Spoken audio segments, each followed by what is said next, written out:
Hi Felicity, how are you? I'm very well indeed, Julie. And yourself? I'm good. Felicity is joining us from United Kingdom. Felicity, welcome to my YouTube channel. Thank you, Julie.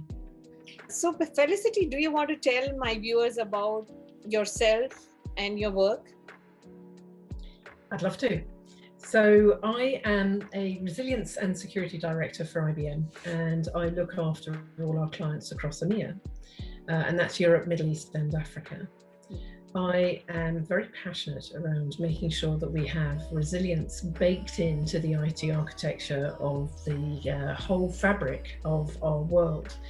Because of course, resilience means that you have the ability to bounce back up after disaster. And that sounds easy, but of course, technically, it becomes extremely difficult because of all the different architectural computing and different services and different products and different hardware and different software and different networks, and making sure that the business processes can be bounced back up at the speed that they need to, so that hospitals can continue to read patient records, banks can continue to make sure we have access to our money, and shops, of course, can distribute and manufacture all the things that we need to run our day-to-day lives. So it's a very challenging role. It's a very technical role, but I really, as you can probably tell, enjoy it and make sure that we create a resilient world, which, of course, without a doubt, we need now more than ever. Yeah, absolutely. So in COVID times, I'm sure that your work has increased. So do you want to talk about, what are the challenges you've been facing due to COVID? Yes.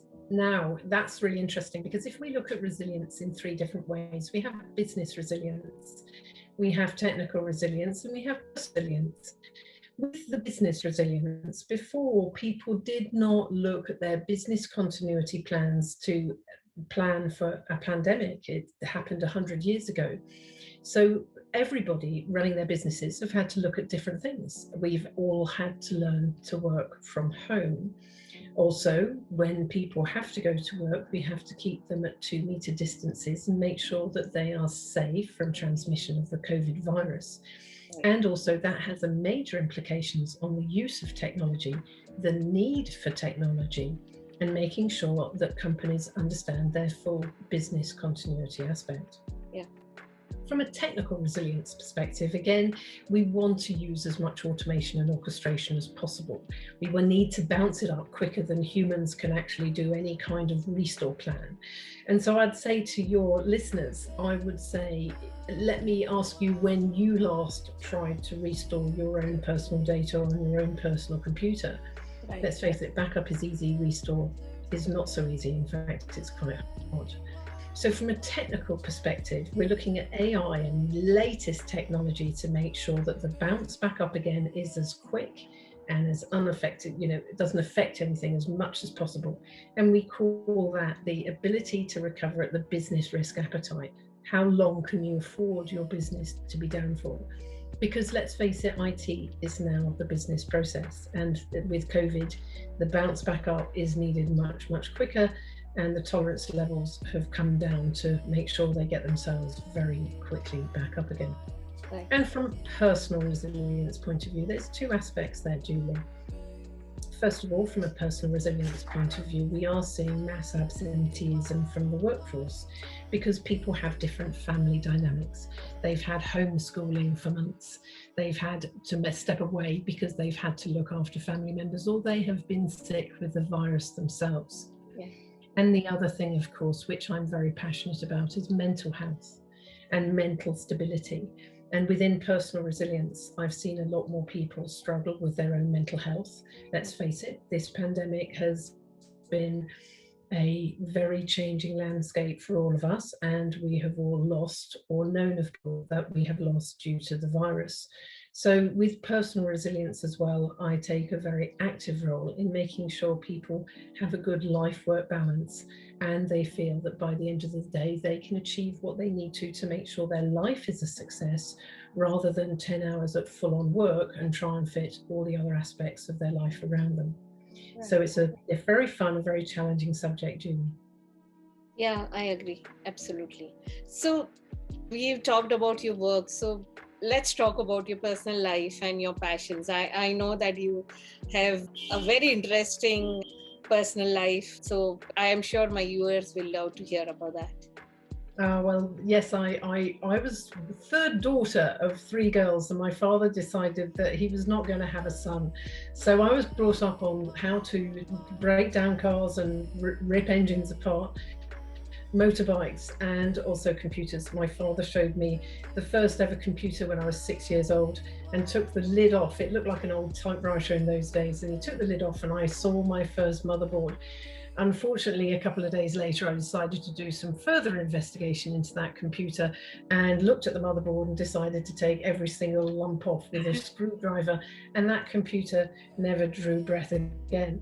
But I was born into computers, and like I say to people, I feel like I was born in a data center, and I've worked with technology ever since. So I was programming and learning how you actually speak to computers roughly by the age of 8. And I was finding the different backdoors and how you can get into programs, which backdoors were legitimately put into programs in those days so that you could always have an in if the front end failed. So I suppose I was one of the very early hackers without realizing it from the age of 11.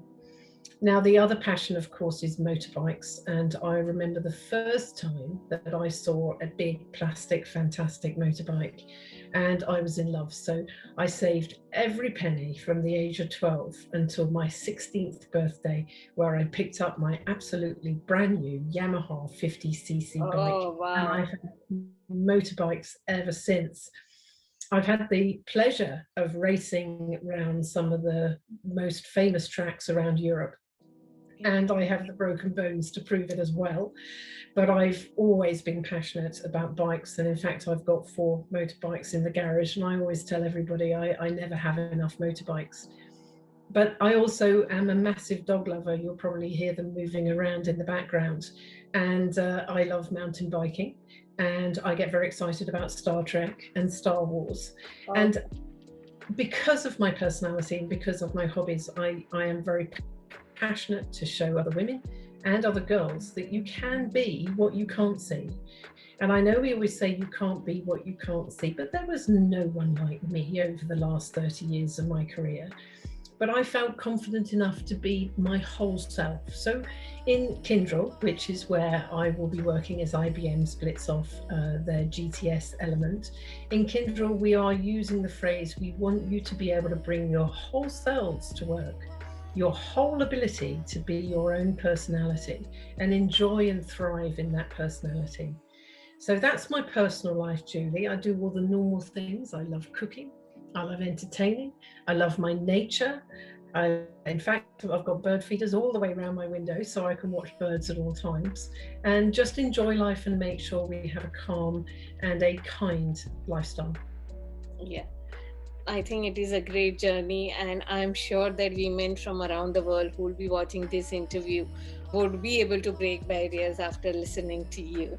So, you have years of experience with technology. So, do you have any advice for young women who are pursuing tech careers?